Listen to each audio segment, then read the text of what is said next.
Born of Blood and Magic, Book 1 of the Lightless series. Written by M.C. Hudson. Narrated by Laura Horowitz. Prologue, December 2009. Petra sat on the ledge of a large bay window in Kate's bedroom, and the more she stewed, the more she thought about leaving. Staring beyond the frosted glass, she tried to distract herself by watching the flurry of snow drifting down from a black backdrop of sky. She was fighting the impulse to look over at her best friend, because the last thing Petra wanted to see was Kate smiling stupidly at her BlackBerry while she exchanged BBMs with her latest boyfriend, Clyde. Petra's jaw clenched. If she was just going to ignore me, why'd she invite me over? Kate disregarding her was nothing new, and for the last year, her friend's shoulder had turned ridiculously cold. Petra feared that it'd never thaw, but maybe that was for the best.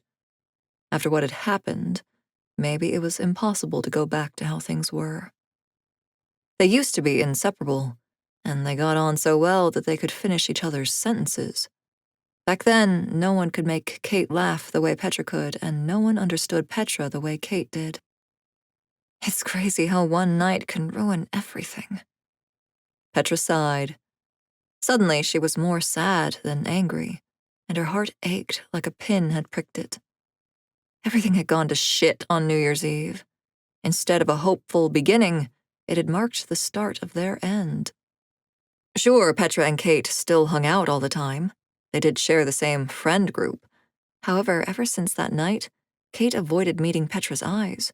And to Petra, it seemed that invisible sludge had gummed the cogs of their ability to communicate with one another. Words came out awkwardly. Jokes didn't land. The distance between them expanded like the universe.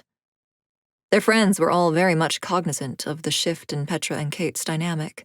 Yet both Petra and Kate insisted nothing was wrong, and over time, their group came to accept the dysfunction as the new normal.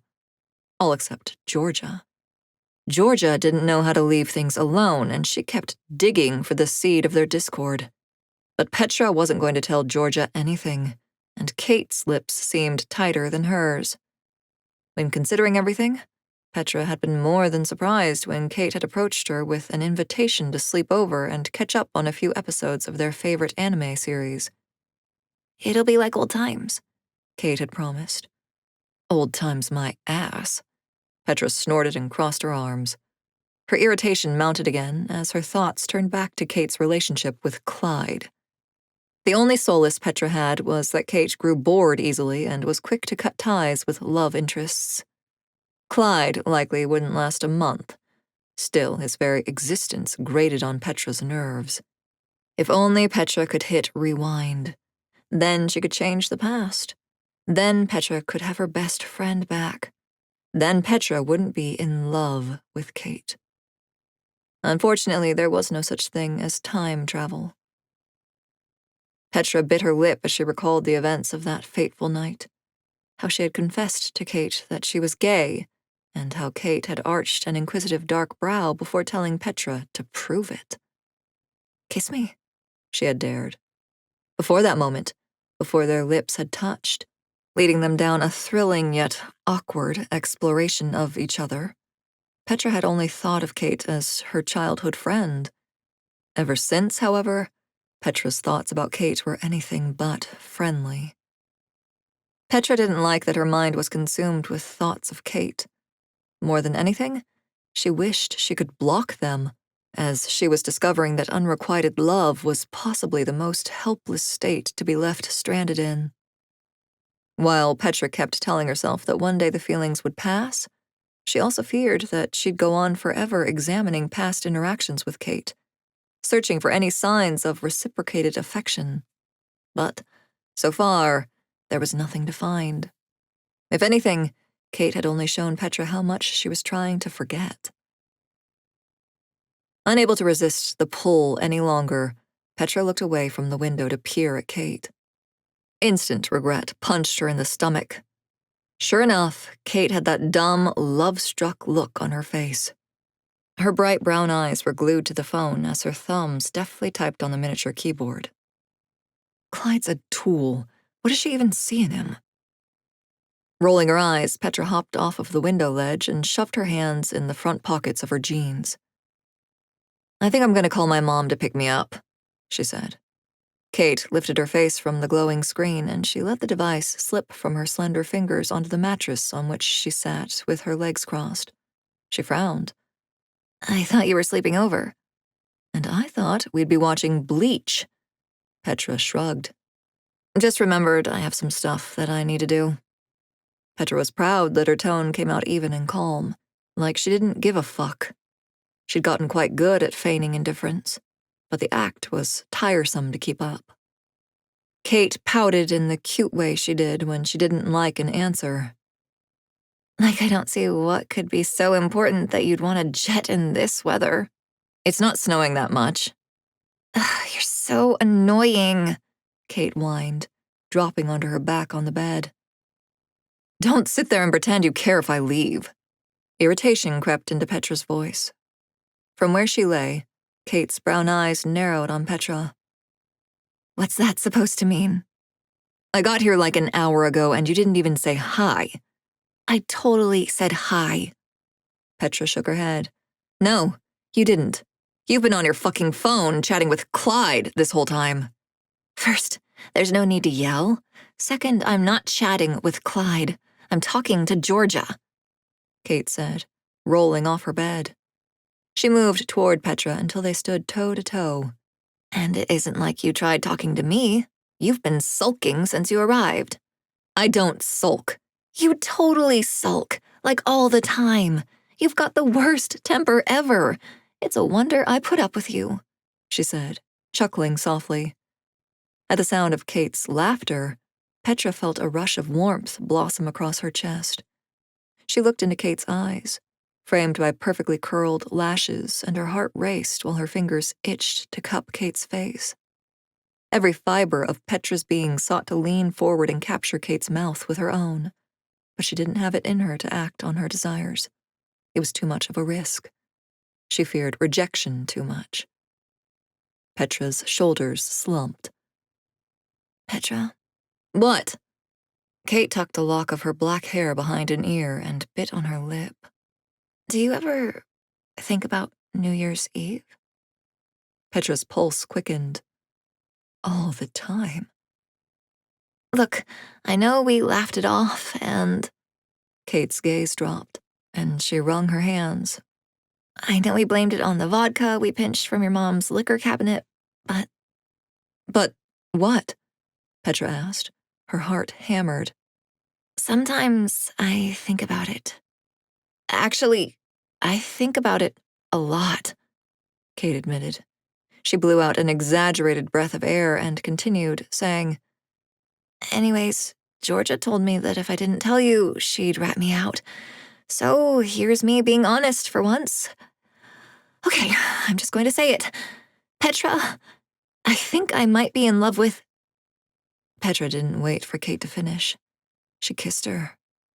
When Cait melted against her and kissed her back, Petra swore she finally found heaven after traversing hell for nearly a year.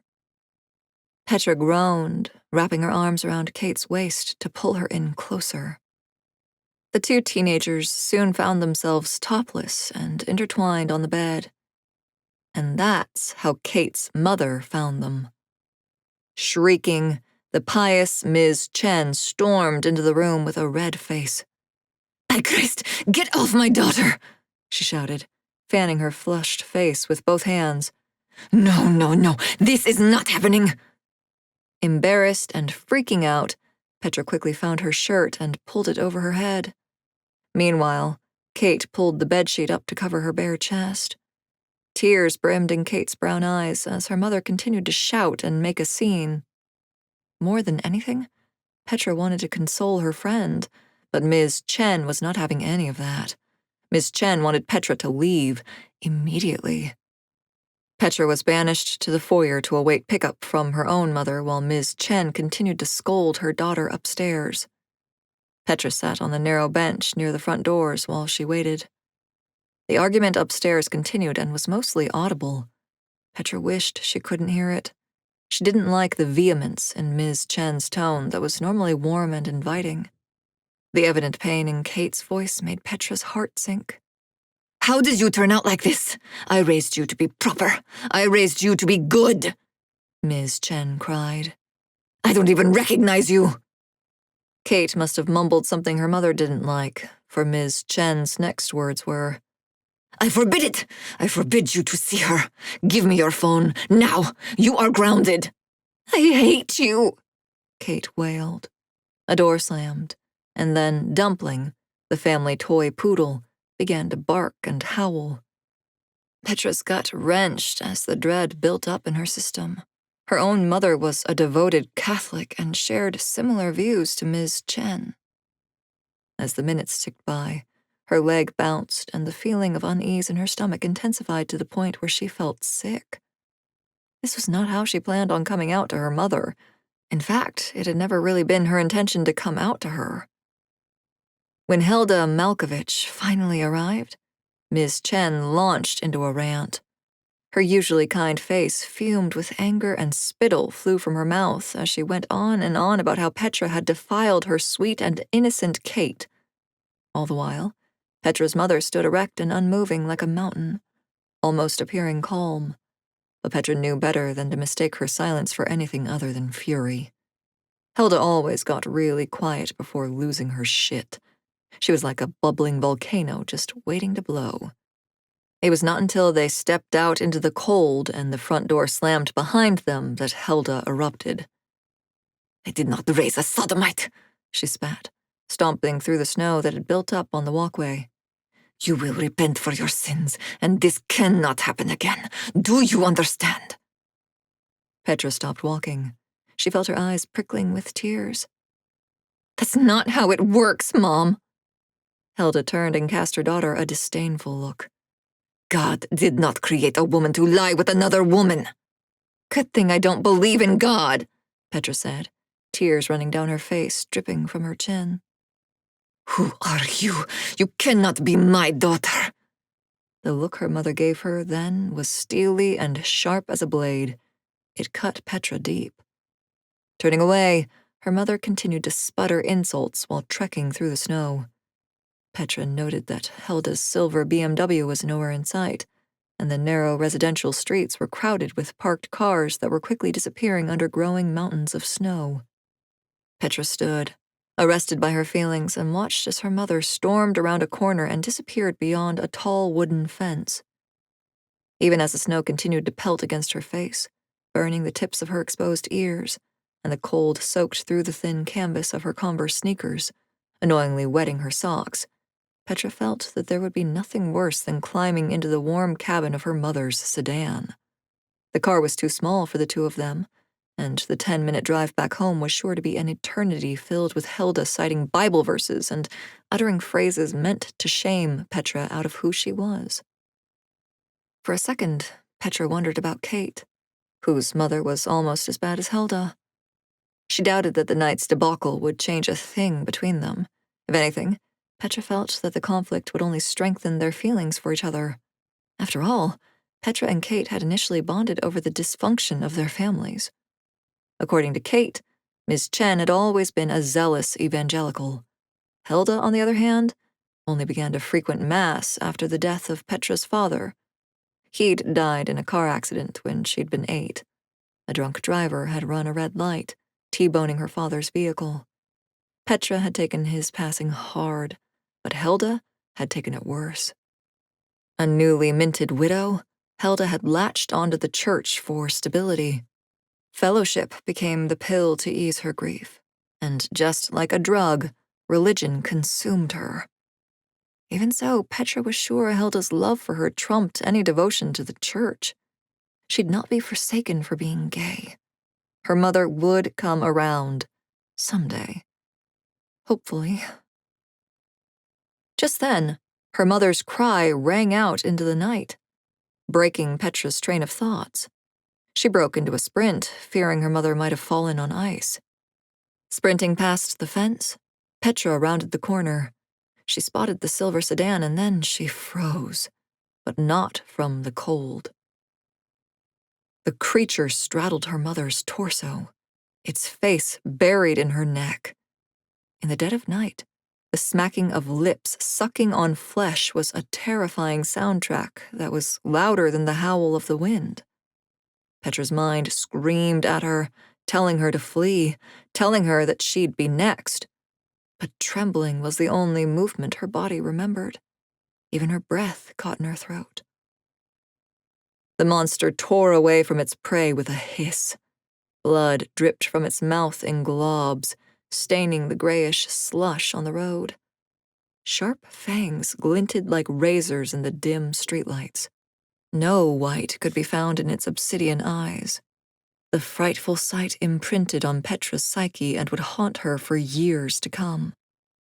When it fixed its black stare on her, Petra had been sure that it would launch itself at her. But it didn't. Instead, it blinked a few times, almost as if confused. Then its eyes changed, the deep black receding.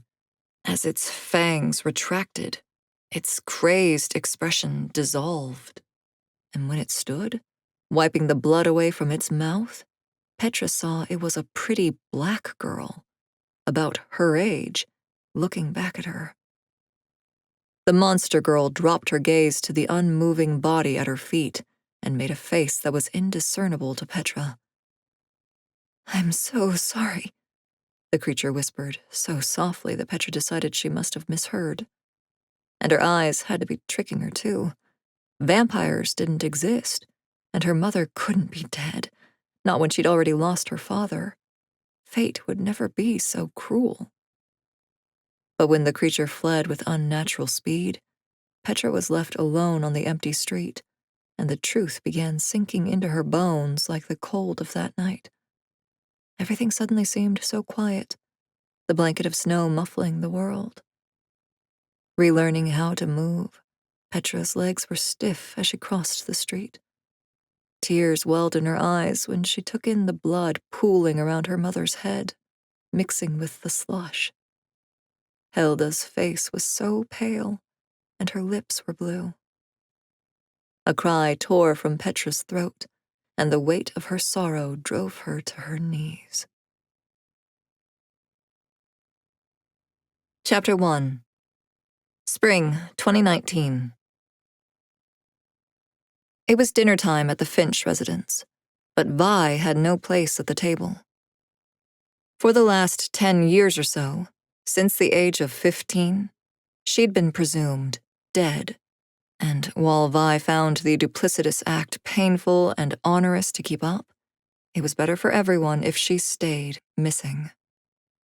From her usual perch in a large linden tree, whose hefty branches and foliage offered seating and coverage, Vi looked on as her half-sister, Ginger, set a steaming platter of pot roast in the middle of the dining table before taking a seat beside her beau. Scalloped potatoes, green beans, and breadsticks were being served as accompaniments. Despite human food not being to her taste, Vi licked her lips. It was a visceral reaction, a remnant behavior from the days before her change. On nights when Vi was feeling particularly lonely, she would often make the journey back home. Sometimes being near her family had a replenishing effect, but if Vi was ever truly honest with herself, she'd realize that seeing their faces usually did nothing but add to her pervasive sense of isolation.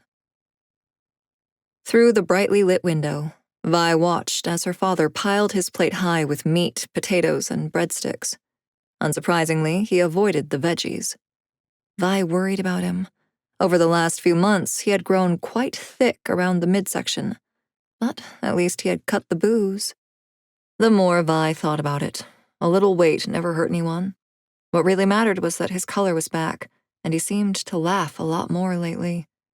Indeed, it had taken a very long time, but it seemed to her that Malcolm Finch was putting the past behind him, which was a good thing, though Vi selfishly hoped he wouldn't forget her. Tess was a big reason for Malcolm's turnaround and recovery. Vi couldn't say that she was Tess's biggest fan. Her father's fiancé was a little too young, too happy and too good. And there was something off about Tess that Vi couldn't quite discern. Yet, if Vi really wanted to know what it was, she could. If she was up to it and had a little spare energy, Vi could pretty much find out everything there was to know about anyone. But for now, she was not going to rock the boat. Everyone appeared content, and Vi wanted things to stay that way. As the household began eating, Vi's teeth began to ache dully. Usually the thirst came on slowly, as it did at that moment. First, there would be a faint throbbing of her teeth. Then Vi's throat would constrict and go dry. Then Vi would incrementally lose control. Fangs would protrude, and common sense would blur until all that mattered was relief. For years, Vi had worked hard to tame her cravings, and for a short stint, she had even felt triumphant. However, more recently, the thirst was raging its ugly head more frequently and with more intensity. It was a cause of great concern. The first and only time that the thirst had sat in the driver's seat, it drove Vi to kill someone. She did not want to see what else might happen if she gave up the wheel again. Sometimes, Vi felt like a bomb ticked inside her, threatening to blow at any moment, uncaring of the casualties. For that reason, Vi tried to limit her contact and attachment with humans. It was why she couldn't be with her family. A sad sigh escaped Vi's lips as she withdrew a tiny resealable plastic baggie from her pocket. The small package held a powdery neon blue substance that had many names but was most often referred to as chem. The more prim and proper unhuman factions turned their noses up at and forbade the use of dusts and potions. And about a century ago, the beasts, specifically snobbish werewolves, began decommissioning any low to mid-grade level spellcaster found to be producing the stuff. Generally, fangs had no use for anything spellcasters cooked up. Blood was the only rush they needed. But Vi was not your average leech. Dubbed by the unhuman community as an ill blood, a being of two factions, she was essentially an abomination and was therefore shunned. While the many factions were divisive in their tolerance for the use of dusts and potions, they were all in agreement about intermixing bloodlines. It should never happen. About 10 years back, when Vi had traded up her sham of a human life, she quickly discovered that to be an ill blood meant you were pretty much on your own. Members of her mother's faction fell into two groups. There were those who were wary of Vi, and therefore ignored her, and there were those who were just hostile towards her. On the flip side, Vi wanted nothing to do with the vampire coven. Not that Fangs would welcome her with open arms anytime soon. In fact, Fangs were almost as fucking elitist as the wolves. Looking towards the house, Vi saw her father lean over in his chair to kiss Tess on the cheek, while her sister gleamed at her boyfriend as he helped himself to more food. More than anything, Vi wanted things to go back to how they were before her transition. In the past, that dream had seemed impossible, but Vi had recently come to believe that there might be a way to rid herself of her vampirism. All she needed was something of value that she could gift Mistress May with in exchange for a foretelling. Opening the tiny plastic baggie, Vi shook a bit of chem on the back of her hand and lapped up the fluorescent powder with her tongue. The effects of the dust hit her almost immediately. A numbness fell over her body like a weighted blanket, and away went the aching of her teeth. The feeling was comforting. Vi's ears pricked at the sound of rustling leaves. Her eyes darted to a branch below her and to the right. A shadow sat in silence on the limb. "Alice," Vi said with surprise. Though her friend had a bad habit of showing up randomly, Vi was always taken aback when she unexpectedly appeared. It was uncanny that Alice always seemed to know where she was. "How long have you been sitting there?" The shadow popped up to its feet, and with the grace of a cat, Alice easily maneuvered to take a seat beside Vi. "Not so long, although if your faculties were not impaired, you would have perceived me far earlier," she said in a cold, flat tone. Rolling her eyes, Vi shifted on the branch to face her friend. Alice was not the oldest Fang in the city, but she was old enough to be terrifying. If anyone questioned Alice's kinship with Vi, they knew better than to openly express their disgust. In considering her misfortunes, Vi would never count herself as lucky. However, she could not deny that Alice's presence in her life was a blessing. When the world had seemed so dark and Vi had been on the brink of ending it all, Alice had shown up, not only offering shelter and guidance, but also kindness, something Vi had needed more than anything else. As of late, though, Alice and Vi disagreed on just about everything. "Why were you looking for me?" Vi asked, meeting Alice's piercing blue eyes.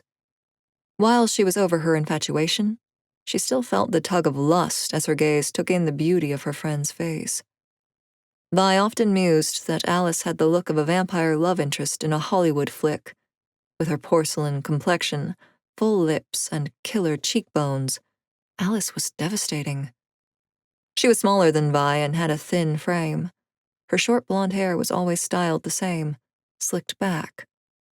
Like most fangs, Alice's fashion sense could be boiled down to 2 words, black and leather. On that cool spring night, Alice sported her usual leather jacket, halter, and leather pants get-up. But even decked in leather, her presence was regal and superior. "Belisarius received word that the wolves have come to possess a talisman," Alice answered. Vi raised an eyebrow. "What kind of talisman?" "I am uncertain of its nature, but does it even matter?" It probably didn't. A talisman was a talisman, a rare, magical item that bestowed unique power and ability upon its possessor.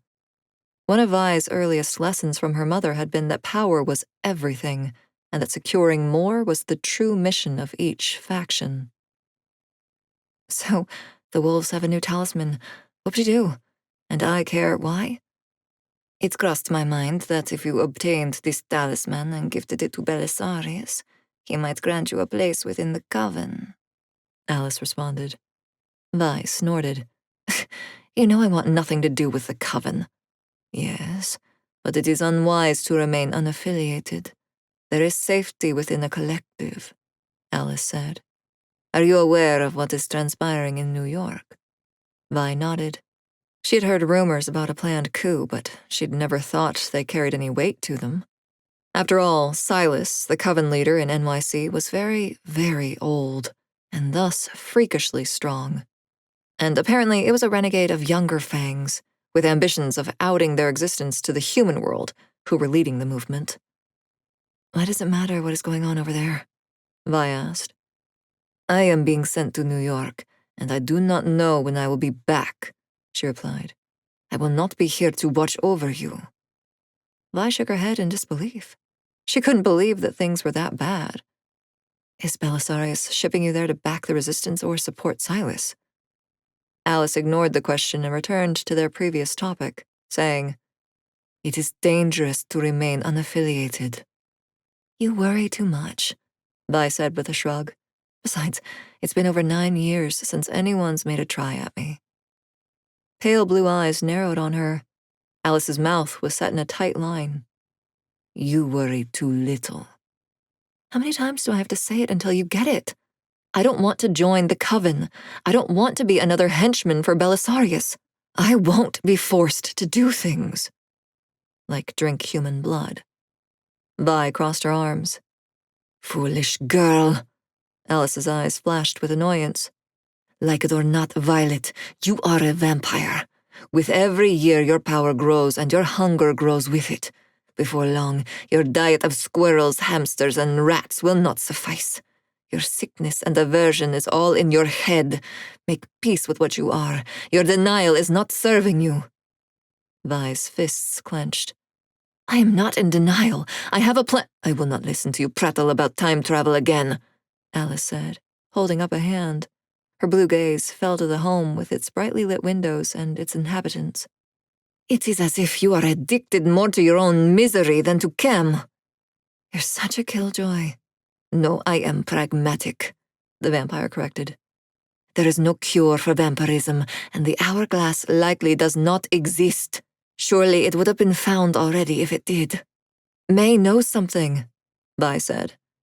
It perplexes me the lengths at which you trust that sorceress. Trust is not what I'd call it, Vi mumbled. In fact, she didn't trust May at all. But what she knew was that the sorceress had the sight and divulged information for the right price. If May knew where the hourglass was, it would be hers, Alice stated. She shook her head. Why are we discussing this? We don't have to, Vi said. Standing up on the branch, Alice cast Vi a somber look. Quit being thick-headed. Acquire the talisman for Belisarius. With those words, she leaped away, disappearing into the darkness of the night. Feeling slightly annoyed, Vi glanced back at the window. It saddened her to see that the table was empty, the dishes cleared away. Her gaze shifted and fell upon the decorative grandfather clock, which sat in the middle of the Finch dining room, just behind the recently vacated table. It always surprised Vi to see it, not only because it was broken, but mostly because it belonged to her mother. It was the only relic that belonged to Camellia that hadn't been banished to the basement. Vi shook herself. She didn't want to think about her mother. She'd rather contemplate an alternate reality for herself, one where she could keep her family, one where she wasn't constantly battling thirst. Suddenly, a thought popped into her mind that made her smile. Vi decided that she would indeed steal the talisman, but she would not be stealing it for Belisarius.